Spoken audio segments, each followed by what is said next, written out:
Hola, bienvenidos a nuestro diálogo semanal con Helga Sepp-LaRouche, fundadora y presidente del Instituto Schiller. Hoy es 18 de julio de 2024. Soy Harley Schlanger y seré su anfitrión. Pueden enviar sus preguntas y comentarios por correo electrónico a questions@schillerinstitute.org o pueden publicarlos en la página de chat de YouTube. Helga, esta ha sido otra semana llena de acontecimientos y ha provocado preguntas sobre una serie de cuestiones, pero me gustaría comenzar con tu evaluación del peligro que ha aumentado con el intento de asesinato de Donald Trump el 13 de julio, dado el compromiso que asumieron las naciones occidentales en la cumbre de la OTAN para una guerra permanente. Tú hiciste el siguiente llamado. Hacemos un llamado a los estadistas sabios, líderes religiosos, ex diplomáticos y funcionarios electos, militares retirados y otros líderes civiles de todas las naciones para que den un paso al frente y formen un concilio de la razón que explore el potencial de una nueva arquitectura internacional de seguridad y desarrollo que pueda tomar en cuenta los intereses de todos y cada uno de los países del planeta. Ahora, la pregunta es, ¿cómo puede organizarse un consejo así y cuál sería su función?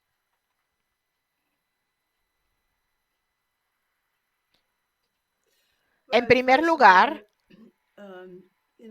el casi asesinato o el atentado contra Trump creo que ha demostrado a todo el mundo que quiera ver de qué hilo tan extremadamente delgado pende la paz mundial. Si la bala que iba dirigida a Trump le hubiera alcanzado, nadie puede imaginar lo que hubiera pasado en Estados Unidos. La polarización que ya existe hubiera aumentado. No sé si hubiera llegado a la guerra civil. Muchos lo han dicho. Otros lo niegan. En cualquier caso, sin duda habría sumido a Estados Unidos en una crisis política increíble. Y estratégicamente, dado el hecho de que todo indica que Trump tratará de poner fin a la guerra en Ucrania, no solo cuando sea reelegido y haya tomado posesión como presidente, sino inmediatamente después de ganar las elecciones en noviembre. Esa opción ya no existiría, al menos de los candidatos disponibles hasta ahora, lo que casi hubiera dado por hecho la posibilidad de una tercera guerra mundial. Además, sí, y eso de nuevo lo están debatiendo los expertos, si Trump no hubiera hecho ese gesto accidental de la cabeza, con solo moverla un poco hacia un lado, otros dicen que fue la bala que tal vez fue desviada por el viento. No me importan los detalles. Creo que esta imagen de Trump, si no hubiera movido la cabeza, podría haber recibido un disparo en la cabeza y morir. Demuestra en qué accidente, ya saben, en una posibilidad en un millón, todo esto estaba pendiendo y demuestra, y yo dije, debemos usar esto, la gente debe imaginar que eso es lo cerca que estamos a la Tercera Guerra Mundial. Y si nos fijamos en eso, en que los actuales dirigentes de Occidente Atlántico no han intentado en modo alguno encontrar un camino hacia la paz, y por eso pensé que teníamos que tener algo diferente. Tenemos que cambiar el debate.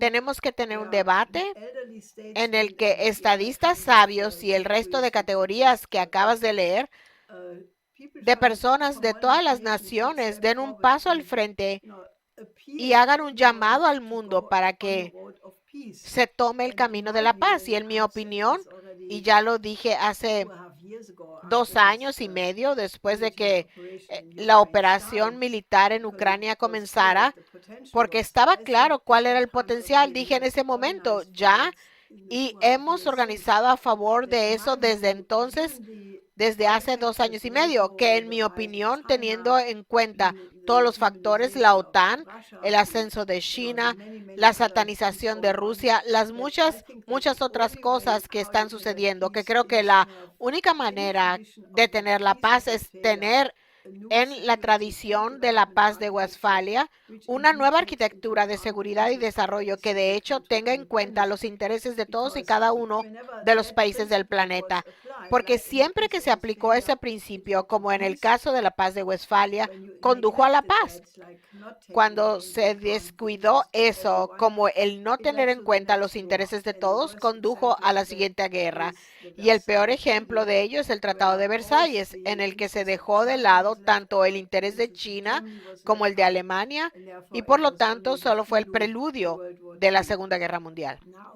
Ahora bien, dado que en la actualidad la diplomacia es casi una palabra olvidada, la idea de que hay que negociar para resolver los conflictos en la época de las armas nucleares no se encuentra en lo absoluto ni en la corriente principal de la política ni en los principales medios de comunicación, y por eso pensé que había que intentar apelar a las personas de generaciones mayores que todavía tienen recuerdos, todavía recuerdan lo que fue la Segunda Guerra Mundial o que sirvieron en funciones en las que tuvieron que enfrentarse seriamente a lo que significa estar en guerra, enviar a sus hijos, a sus nietos al frente, enviarlos a morir, porque uno tiene muy claramente la sensación de que el actual grupo de políticos en posiciones de liderazgo parecen no tener tal memoria. Por eso hice este llamado. Ahora quiero repasar algunas de las preguntas sobre el intento de asesinato de Trump. Permíteme comenzar con el hecho de que había 3 correos electrónicos separados diciendo que muchos congresistas y comentaristas están señalando al servicio secreto, culpándolo de incompetencia y o complicidad. Y la gente pide que comentes al respecto. Un podcaster, Jim Hogg, pregunta, ¿hasta dónde crees que llega esto? ¿Es el estado profundo? Y básicamente la pregunta es, ¿cuál es tu evaluación de quién está detrás del intento de asesinato? ¿Y fue realmente un asesino solitario? Bueno, hay tantas señales de que falló la seguridad que eso es casi el eufemismo del día. Es un desastre de seguridad. Es una catástrofe. Esas cosas no deberían haber ocurrido. Ya saben, hemos hablado con muchos expertos en seguridad y he escuchado algunos de los podcasts de video que han hecho algunos expertos y está muy claro. Y lo sé por mi propio conocimiento sobre estos asuntos, porque ya saben, he tenido un problema de seguridad durante la mayor parte de mi vida debido a mi matrimonio con Lyndon LaRouche. Y está muy claro que, en primer lugar, no existe tal, quiero decir, ahora hay muchas historias de que se está intentando ocultar la verdad de los hechos, diciendo que hubo una mala coordinación entre el servicio secreto y la policía local. Eso no existe. Es una norma que una vez que se tiene una situación de alta seguridad, el servicio secreto se hace cargo de todo. Está claro que no hicieron lo que es lo primero, es decir, investigar los parámetros. ¿Dónde iba a aparecer el orador? Si había líneas de acceso desde edificios más altos al lugar donde estaba el orador. Asegurarlas es la principal tarea y obviamente no se hizo. Luego, la historia de que algunas de las personas que venían de la policía local no estaban allí. ¿Qué es esto? Se suponía que había que comprobarlo. Es decir, no se debe dejar un lugar vacío sin vigilar. Y entonces toda esta historia de que varios participantes de la manifestación le dijeron a la policía que había un hombre sospechoso. Pasaron varios minutos, no se dio la señal de alarma. Lo primero que se hace cuando hay una persona sospechosa es sacar al orador del escenario. Todas estas cosas se descuidaron y probablemente mucho más.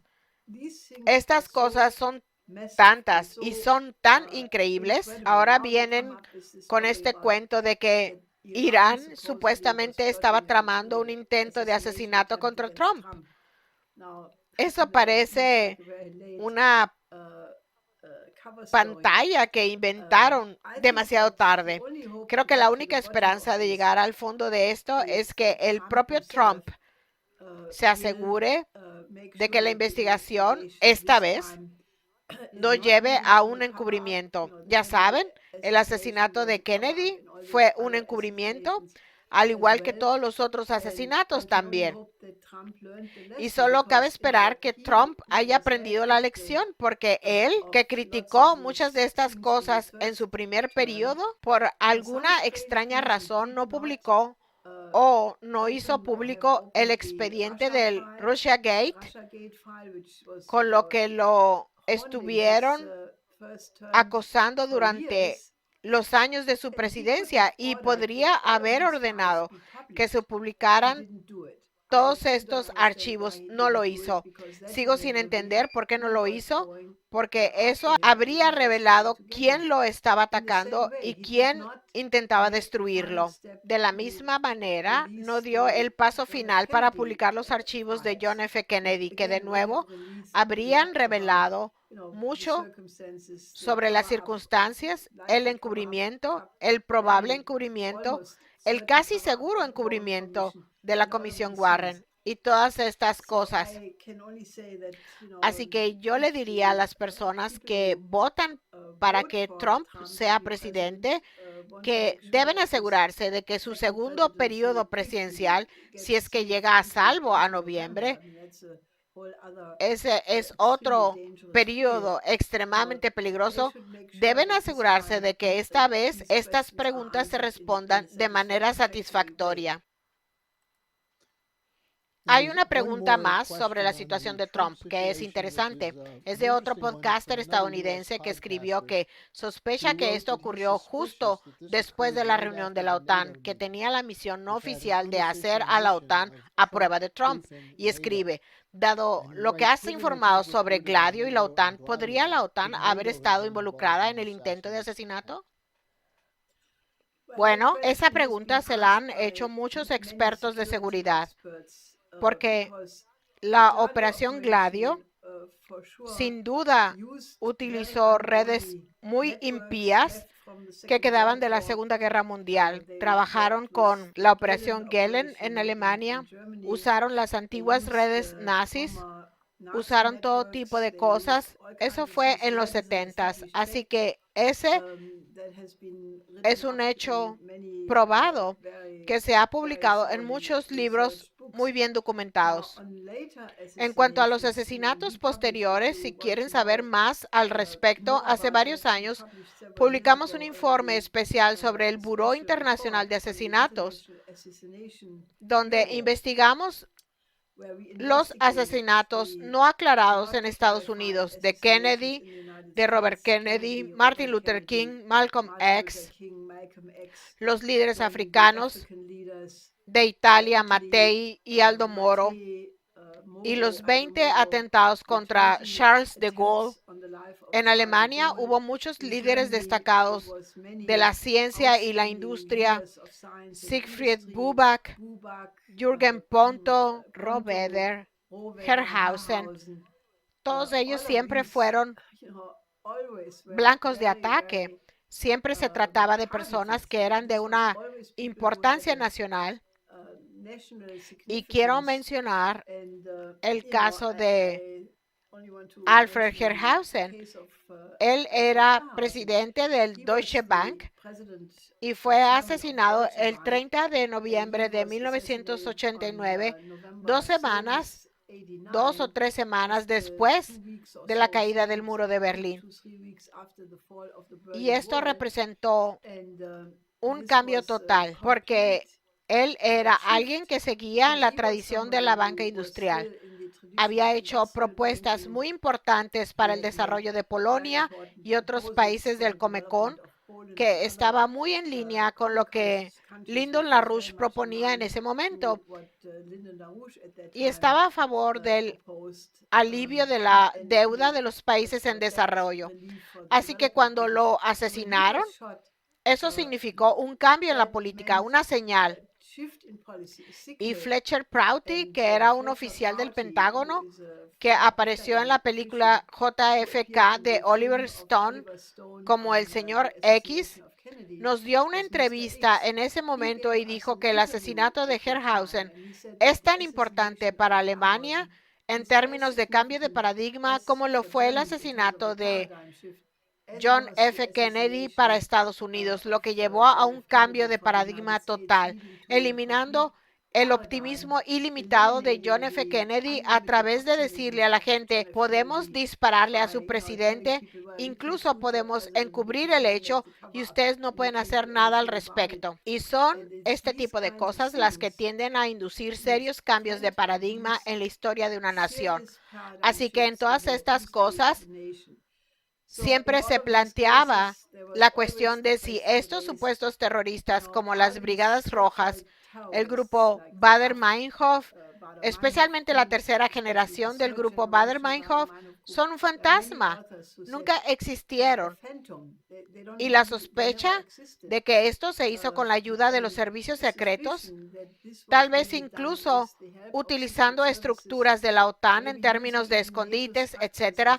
Todas estas cosas sucedieron y solo puedo aconsejarles que descarguen u ordenen el informe especial en el que escribimos sobre todo eso. Al menos, aunque obviamente no podemos dar las respuestas definitivas, porque eso requeriría abrir los archivos, tener investigaciones del Congreso y las otras investigaciones parlamentarias, pero seguro que hemos hecho las preguntas correctas.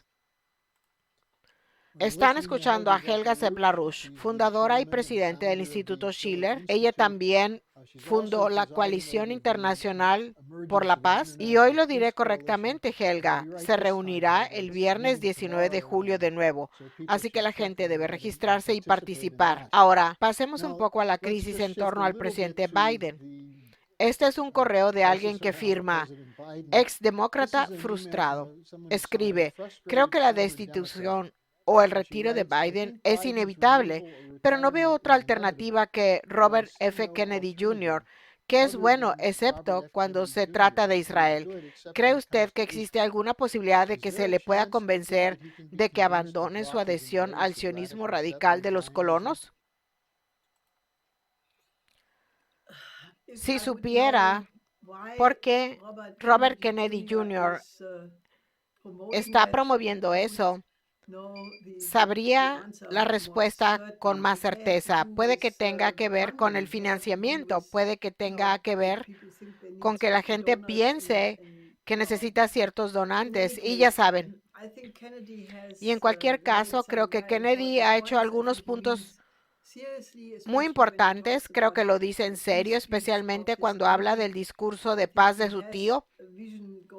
Creo que tiene una visión que va en esta dirección, pero creo que estamos en una crisis tal que no creo que ni siquiera un presidente de Estados Unidos sea capaz de remediar toda la dimensión de esta crisis. Creo que lo que necesitamos es una especie de segunda revolución americana.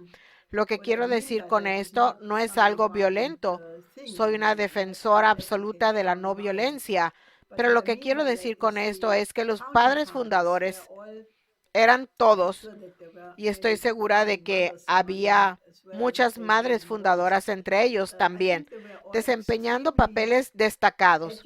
Creo que todos ellos eran extremadamente educados, estaban apasionados, bien preparados para la tarea de crear una nueva república.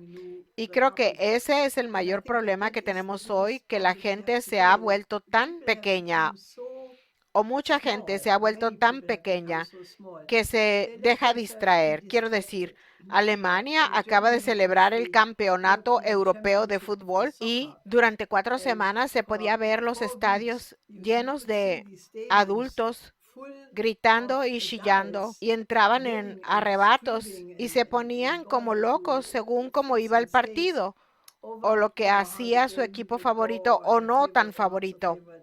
Si la gente desarrollara el mismo tipo de emoción sobre aquellos temas que realmente deciden el destino de la humanidad o incluso el destino de la nación, o si estamos saliendo del peligro de la Tercera Guerra Mundial o no, no tendríamos ningún problema.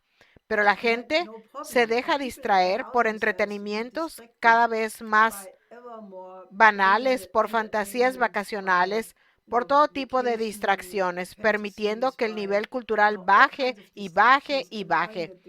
Y por lo tanto, cuando se trata de política, básicamente la dejan en manos de esas personas que son las élites actuales y que obviamente están bajo la influencia del gran dinero, de Wall Street, de la City de Londres y de otras instituciones por el estilo. Por lo tanto, creo que la respuesta a tu pregunta es, quizás Kennedy tiene ese potencial de que se le cambie, pero de seguro no será sin una ciudadanía educada, porque se necesitan hombres y mujeres que son ciudadanos del Estado, que puedan juzgar cuál es el trabajo del presidente y cómo podrían hacerlo mejor, o ser un secretario de este ministerio o aquel ministerio o de aquel departamento. Y entonces se podría tener una república que funcione. Y creo que ese paso hay que darlo en cualquier caso. Ahora, hablando de las elecciones, hoy ha habido una supuesta elección en el Parlamento Europeo. Ursula von der Leyen fue reelegida como presidente de la Comisión Europea y su campaña básica fue estar en contra de Rusia y China y ahora especialmente en contra de Orbán, el primer ministro de Hungría y presidente en turno del Consejo de la Unión Europea. Así que la pregunta es, ¿qué es tan amenazador sobre Víctor Orbán, sobre lo que está haciendo, que la burocracia de la Unión Europea está actuando para castigarlo a él y a su país, Hungría? Bueno, creo que el primer ministro Orbán hizo algo que cualquier jefe de Estado sensato que está en una posición de gobierno hubiera hecho. Reconoció lo cerca que estamos de una escalada en la crisis de Ucrania después de que se tomaron todas estas decisiones. Los F-16 se estacionarán en Ucrania este mes. Puede que ya estén allí, por cierto. Los jefes de Estado y de gobierno occidentales dieron permiso para permitir a los ucranianos a utilizar todas las armas que reciban en lo más profundo del territorio de Rusia. Esta es una escalada que nos puede llevar a la Tercera Guerra Mundial en poco tiempo. Así que Orbán, cuyo país, Hungría, está naturalmente en la frontera con Ucrania y hay una gran minoría húngara en Ucrania, está muy preocupado por todo esto. Así que hace lo único razonable. El 1 de julio se convirtió en presidente del Consejo de la Unión Europea. El 2 de julio fue a Kiev para hablar con Zelensky. El 5 de julio fue a Moscú y habló con Putin. Otros días después, el 8 de julio, fue a Pekín para hablar con Xi Jinping y luego voló inmediatamente a Washington para participar en la cumbre de la OTAN y desde allí, el 11 de julio, fue a Mar-a-Lago, en Florida, para hablar con Trump. De acuerdo, no tenía un supuesto mandato de la Unión Europea, pero ese no fue el delito. El delito fue que estaba promoviendo y buscando una opción de paz. Habló con los chinos y dijo que los chinos habían hecho una propuesta de paz de 12 puntos hace ya más de un año. Mientras tanto, lo discutió con Lula en Brasil y esta opción de paz de Brasil y China ha sido revivida y está sobre la mesa en varias intervenciones diplomáticas también.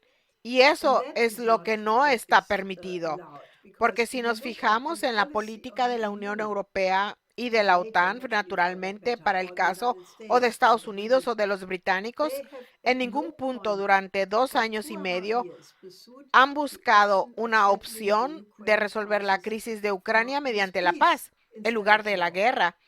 Y cuando entre Zelensky y Putin, con la mediación de Erdogan de Turquía y algunas otras personas en marzo de 2022, ya había un acuerdo escrito entre Putin y Zelensky para tener un acuerdo que podría haber terminado la guerra entonces en marzo de 2022. Eso fue hace casi 2 años y medio, pocas semanas después de que estallara. ¿Y qué pasó? Boris Johnson, que en aquel momento era el primer ministro de Gran Bretaña, voló a Kiev y en abril se enfrentó a Zelensky y le dijo, no firmes nada de esto, sigue luchando, te apoyaremos hasta el final. Y convencieron a Zelensky para que hiciera exactamente eso. Y por eso ha muerto un enorme número de ucranianos y el país está completamente destruido.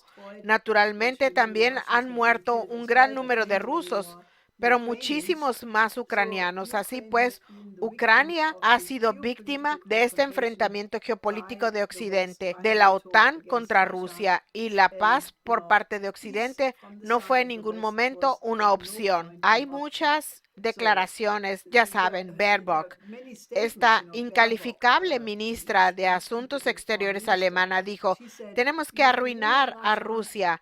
Esa era la línea que venía de la Casa Blanca, incluso antes de febrero de 2022.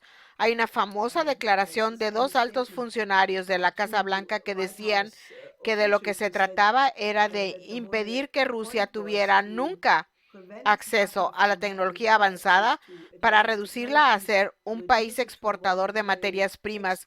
Y naturalmente eso no funcionó tan bien. Rusia tiene ahora misiles hipersónicos y armas superiores a las de la OTAN. Pero la idea era arruinar a Rusia, aplastarla, y en ningún momento ninguno de estos líderes de Occidente buscó la posibilidad, la opción de llegar a una solución negociada. Entonces ahora viene Orbán y demuestra con sus acciones que eso es posible. Naturalmente se asustan porque ahora lo que queda expuesto de la manera más flagrante es que están en contra de la paz. Y creo que eso lo nota el mundo entero, el sur global, la inmensa mayoría de la gente del mundo. Así que yo diría que es terrible que von der Leyen haya sido reelegida porque está totalmente sedienta de sangre. Ella denunció a Orbán diciendo que lo único que hizo fue lograr el apaciguamiento. Eso no es verdad. Orbán está buscando la opción de evitar la Tercera Guerra Mundial mediante una solución diplomática. Así que creo que esto presagia muy mal para la Unión Europea y yo diría que hay mucha gente que apoya a Orbán. El primer ministro eslovaco Fico dijo que si su salud se lo hubiera permitido, recordemos que fue víctima de un intento de asesinato el 15 de mayo, del que dijo que era una fotocopia de lo que le ocurrió a Trump. Él estaba en las infames listas del Centro para Contrarrestar la Desinformación, CCD, del gobierno ucraniano, y Molfar y Mirotvorets, y qué sé yo, todas ellas financiadas por Occidente. Y Fico dijo que si su salud se lo hubiera permitido, habría acompañado a Orbán en sus viajes. Orbán también recibió el apoyo del presidente de Serbia, Vučić, el primer ministro de Georgia, Kovačić, y de muchos otros líderes y personas del mundo. Pero lo que estamos viendo ahora mismo es un camino de guerra absoluta y hay algunas facciones en Europa ahora mismo que están absolutamente locas porque no están pensando, no piensan que Europa sería la primera víctima si se llega a esta guerra, que será una guerra global. No creo que sea solo Europa, sino que Europa será destruida. Así que esta gente ya no tiene claridad mental, por no decir algo peor. Esa es mi opinión. Y la principal base de apoyo de von der Leyen, lo que tenía que hacer para ganar era apelar a los dos partidos de la Unión Europea que sufrieron la mayor derrota en las elecciones parlamentarias, los liberales y los verdes. Así que no parece que sea una coalición especialmente estable. Helga, tenemos dos preguntas más que abordan algunos de los asuntos relacionados con China. Un estudiante de posgrado pregunta, ¿por qué Xi Jinping no impulsa más agresivamente la propuesta de paz de China para poner fin a la guerra de Ucrania?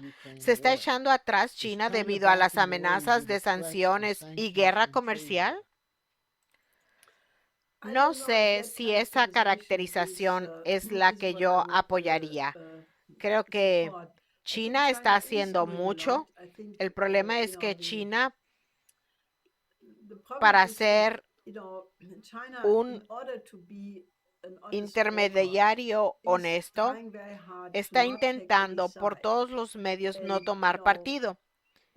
Y si uno quiere ganarse a esas personas que están ahora mismo en este camino absoluto, loco, hacia la Tercera Guerra Mundial, creo que China está tratando de tener de alguna manera una visión equilibrada.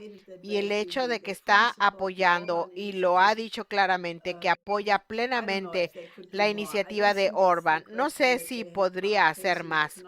No creo que sea cuestión de que tenga dificultades económicas. De hecho, creo que ciertos problemas que tiene en el sector inmobiliario en realidad no son tan sistémicos. Creo que China ha hecho un enorme trabajo para mantener una tasa de crecimiento constante, invirtiendo continuamente en la innovación, haciendo de la innovación continua la base de la economía, y creo que el hecho de que ahora el sur global pueda actuar como lo hace, que está tratando de construir un nuevo sistema económico con el BRICS Plus. Tendremos la cumbre anual del BRICS del 22 al 24 de octubre en Rusia, donde estoy muy segura de que, a pesar de que han disminuido un poco el ritmo, y creo que eso no es malo, porque creo que si se intenta unir a diferentes sistemas económicos en los países que tienen todos un nivel de desarrollo diferente, algunos son más rurales, otros son más industrializados, otros tienen muchas materias primas, otros ninguna. De nuevo, otros son pequeños, otros grandes. Muchos tienen grandes poblaciones, otros no. Así que tenemos parámetros económicos muy diferentes al intentar desarrollar un nuevo sistema. Y si lo hacemos demasiado rápido y demasiado insistente, se obtiene un mal resultado, como el euro. El euro trató de poner a países de diferentes parámetros económicos en una moneda políticamente forzada, pero no es un resultado feliz. Si hablan con la gente de Grecia, por ejemplo, todavía están sufriendo las brutales condiciones de la deuda que les impusieron. Así que creo que se trata más de un proceso realista de intentar hacerlo bien en lugar de crear dificultades económicas.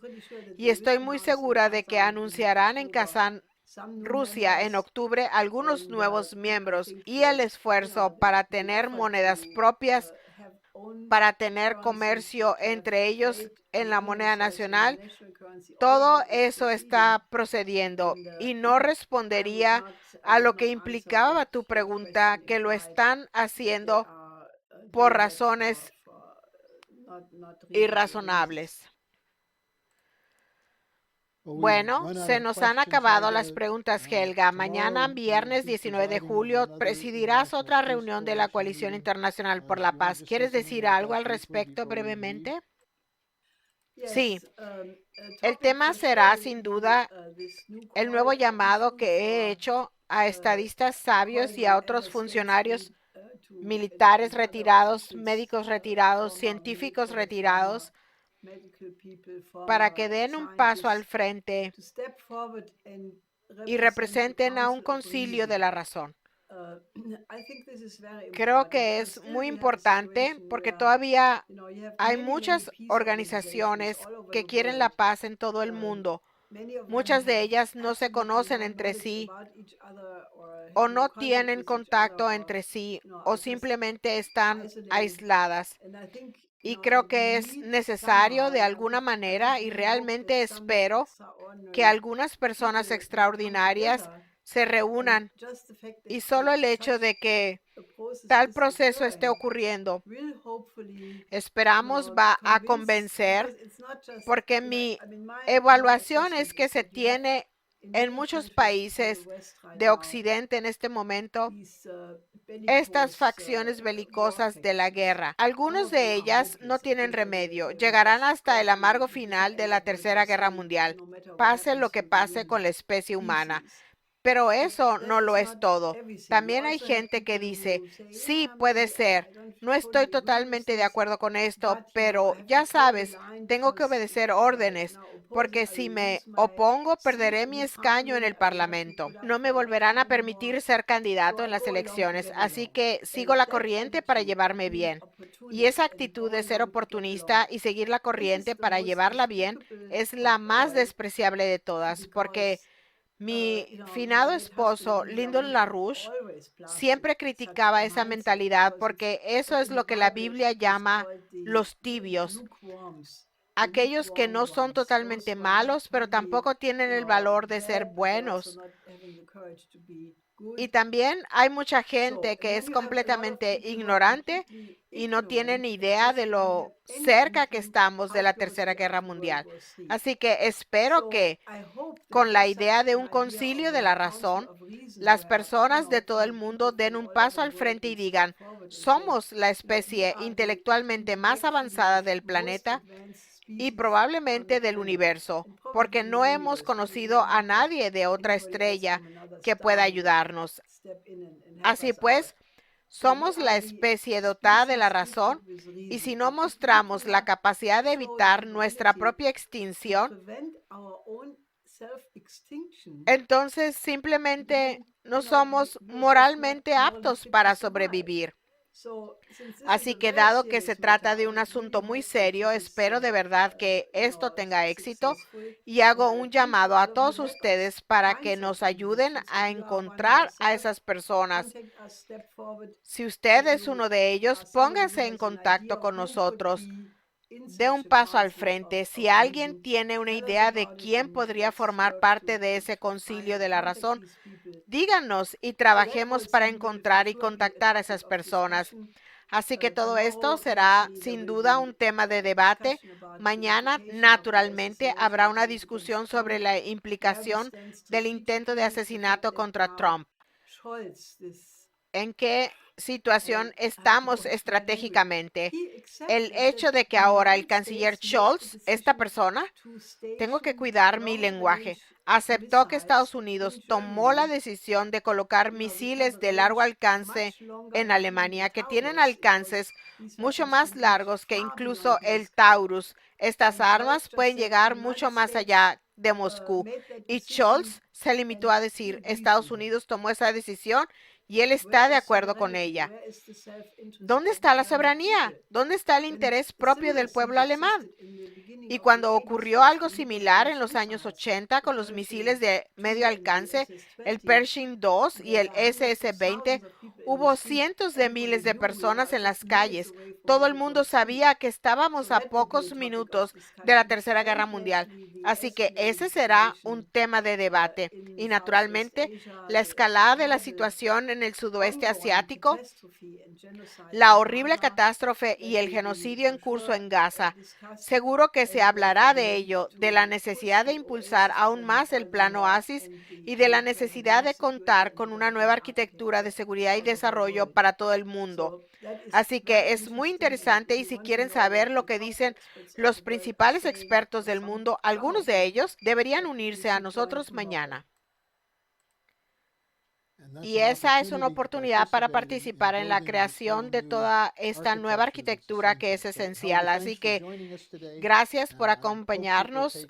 Espero que la gente escuche tu llamado para acompañarnos mañana para escuchar el debate y participar. Hasta la semana que viene. Hasta mañana y hasta la semana que viene.